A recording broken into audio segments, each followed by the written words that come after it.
Olá pessoal, tudo bem? Seja muito bem-vindo, muito bem-vinda a mais um Fofoca Jurídica para a gente começar ali a conversar um pouquinho do que aconteceu no mês de maio.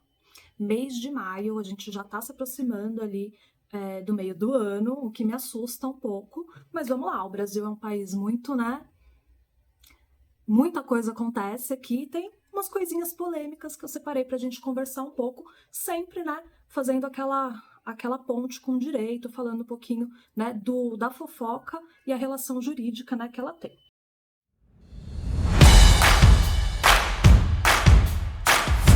E a primeira coisa que eu separei para a gente conversar hoje é um assunto, assim, que está rendendo até hoje, que foi lá a questão da Anvisa ter, dado aquela decisão para contra a marca IP, para não tomar ali, para não utilizar detergentes, do final do lote 1, por conta de uma possível ali possibilidade de infecção, de conter bactérias, enfim.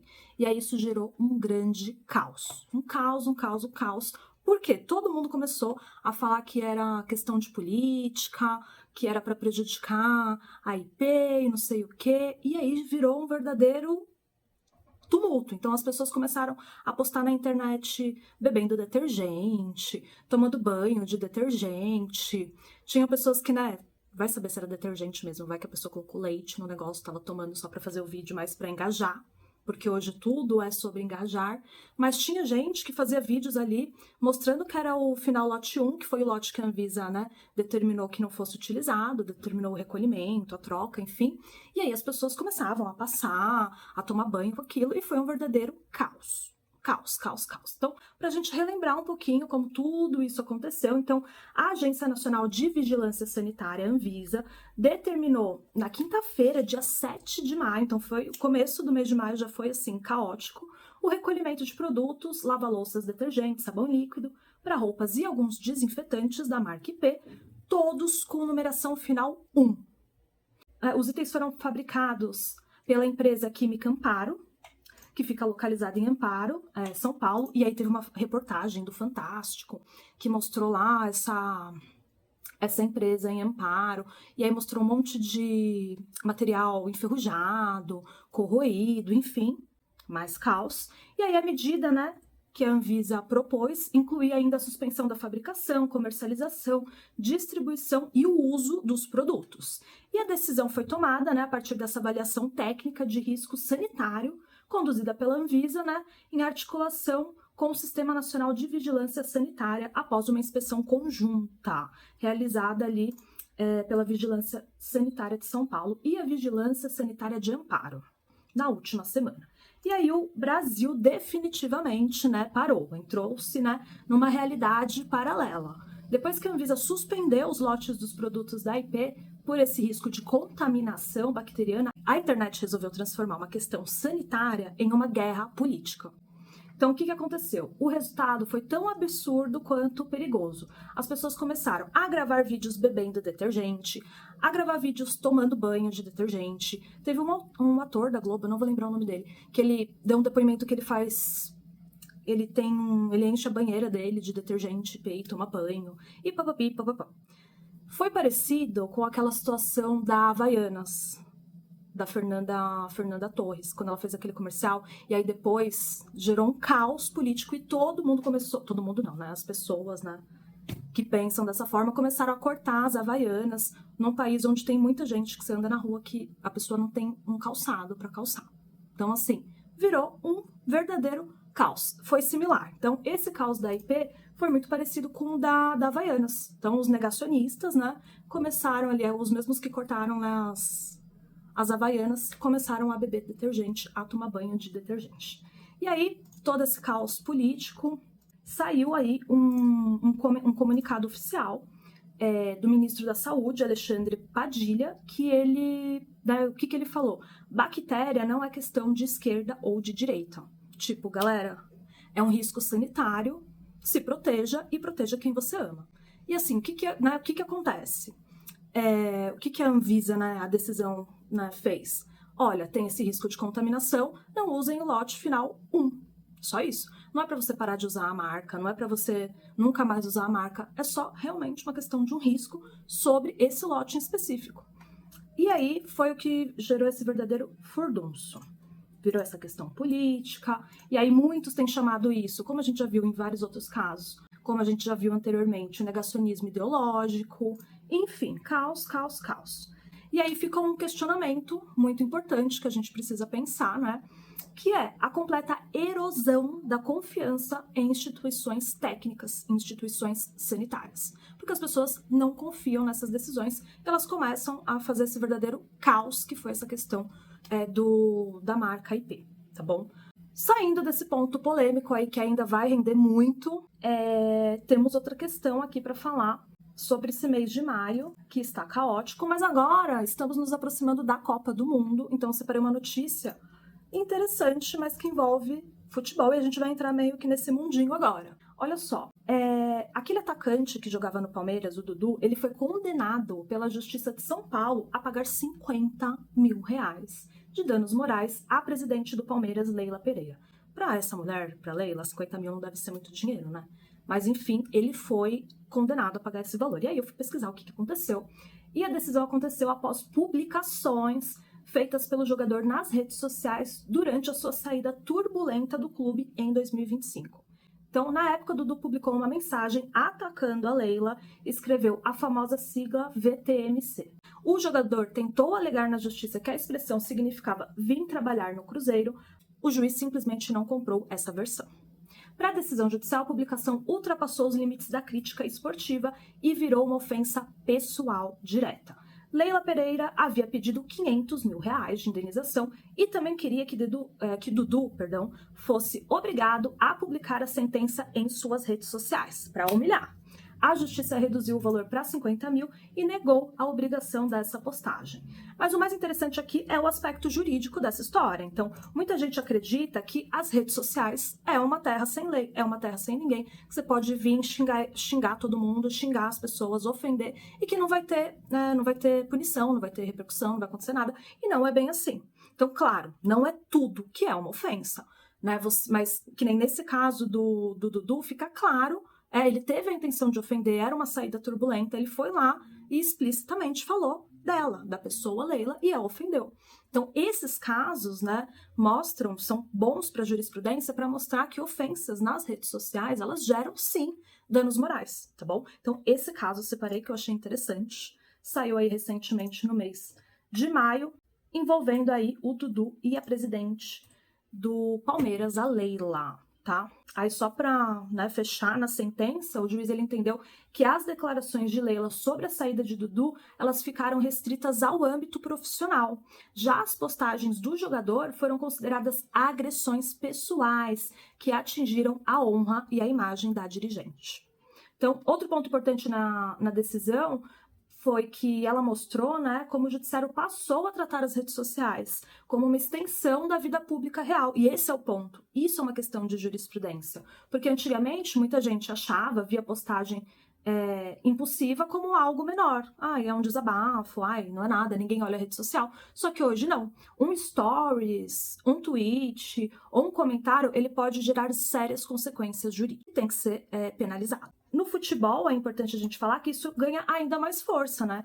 Porque os atletas e dirigentes, eles se atacam entre si, né? E isso tem um enorme alcance, isso afeta outras pessoas também, né? Então, uma única postagem, ela pode sempre atingir milhões, né, de pessoas em questão de minutos. Então, essa decisão é muito interessante e aconteceu aí no mês de maio. Para a gente passar para o próximo assunto, eu quero saber de você, quero a sua opinião. A justiça acertou ou não em condenar o Dudu aí no pagamento de danos morais para a dirigente Leila? Comenta aqui que eu quero saber a sua opinião. Outra notícia, outra fofoquinha aqui do mês de maio, que eu achei interessante também. Mas ainda falando de futebol, estamos muito no ritmo da Copa do Mundo nesse mês de maio. Foi a questão do Neymar. O Neymar que foi convocado para a Copa, ele está na Copa. Já me comenta aí se você gostou ou não da escalação dele. Aconteceu um babado com o Neymar. Ele estava jogando futebol, um jogo que ele é titular, né, do Santos. Não sei, desculpa se eu errar. Ele estava no jogo dele lá do Santos contra o Curitiba. E aí, ok, jogo rolando, tudo bem. Ele sentiu, parece que uma dor na perna. e saiu para ser atendido. Ok, estava ali sendo atendido, sendo massageado, ok. E aí o técnico do time dele, do Santos, ia fazer uma substituição na equipe e deu lá, fez um papelzinho, que acho que é de praxe, né, do jogo, você anotar o jogador que vai entrar e o jogador que vai sair e dá lá pro cara que levanta aquela placa, pra ele colocar lá na placa pra ficar sinalizado, pro cara sair, entrar, beleza. E aí o Neymar tava lá no cantinho dele, fora do campo, fazendo, né, sendo atendido. Sabe-se lá por quê o cara não atendeu ao pedido que tava no papel e tirou o Neymar e colocou o outro jogador que ia entrar mesmo. E aí virou um caos no jogo, porque virou um meme também, né? Porque o Neymar ficou revoltado, porque ele não foi o pedido do técnico, ele não era para ele ser substituído. E aí virou um meme do Neymar com aquele bilhetinho e todo mundo tá usando isso para tudo. Hoje virou um grande meme, mostrando que estava errado. O juiz errou, a autoridade ali arbitrária errou. E aí, então, ponto, né, sobre isso. Porque aqui a gente vai falar de fofoca e a gente vai falar de direito também. Existiu ali uma substituição injusta. E ela foi comprovada porque o menino, Ney, mostrou ali o papel. Olha, não estava escrito o meu número, estava escrito o número de outro jogador, nem sei quem era, mas estava escrito lá. Não era para eu ter sido substituído. E aí o árbitro viu e falou, ai, segue a vida. Fica aí do lado de fora, eu não vou desfazer isso. Tocou o jogo. Caos. Vamos relacionar isso com o mundo jurídico. No direito existe um princípio básico, né, que é a responsabilidade objetiva do Estado e dos agentes delegados. Quando uma autoridade causa prejuízo por uma falha no exercício da sua função, pode existir uma responsabilização. E esse é o ponto, né? Isso não vale só para árbitros. Vale para juízes, policiais, fiscais, agentes públicos e qualquer pessoa que exerça uma função de autoridade institucional.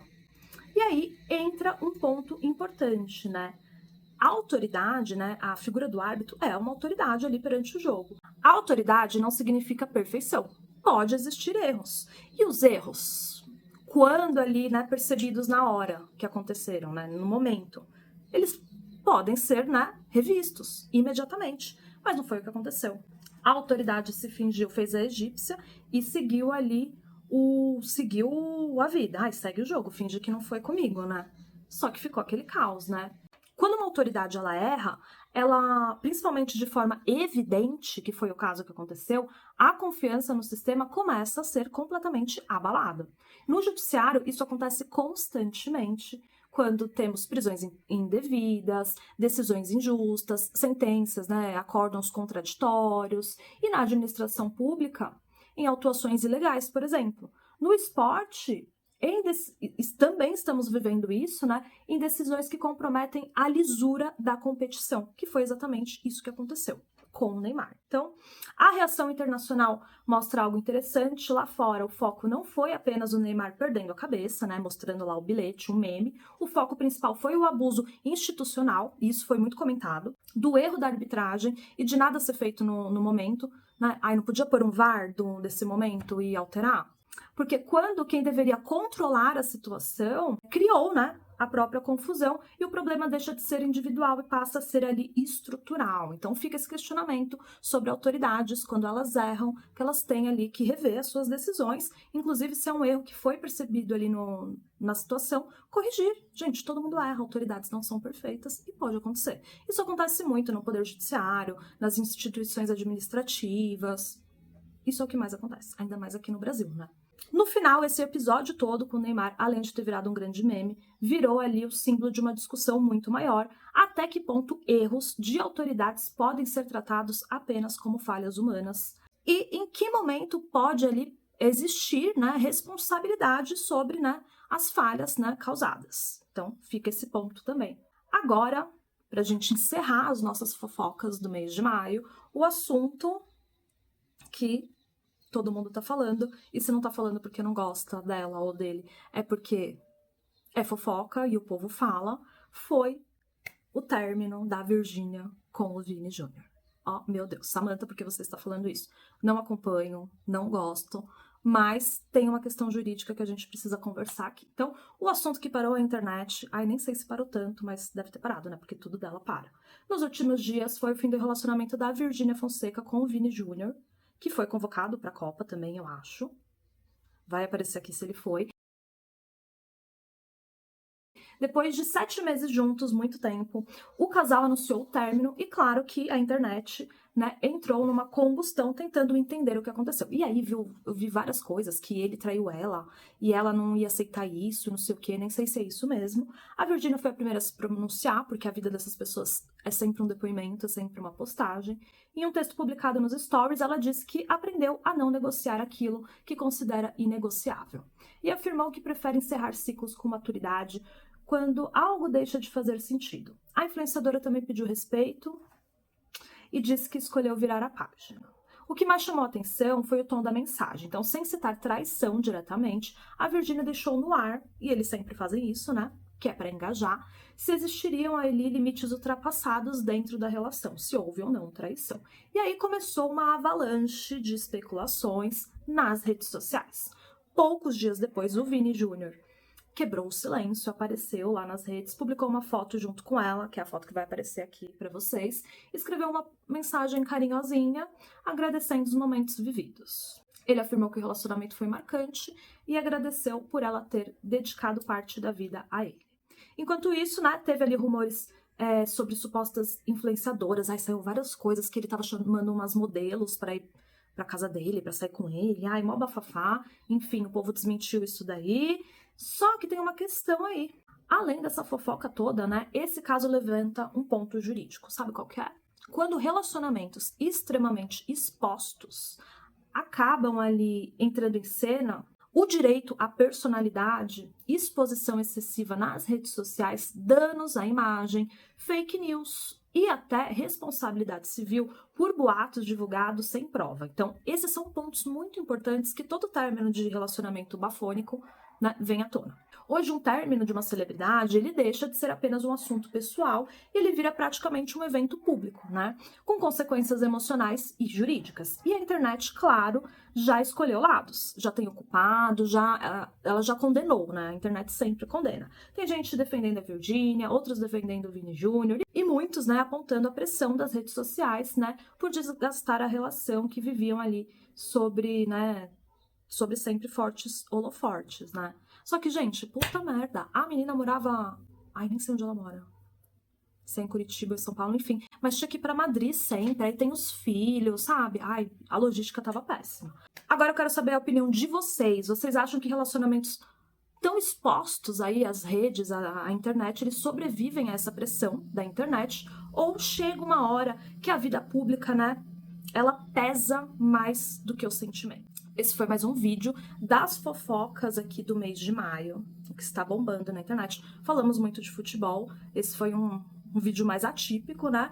E eu espero que você tenha gostado. Deixa o seu like aqui, se inscreve no meu canal e me acompanha. Tem sempre vídeo sobre fofocas que aconteceram no mês, com, né, acontecimentos misturando direito, pra gente sempre, né, analisar o direito no cotidiano de cada situação. Tem vídeos explicando assuntos jurídicos relevantes, tem aulas que eu gravei e disponibilizei para os meus alunos, então me acompanha, vai ser um prazer ter você assistindo os meus conteúdos, tá bom?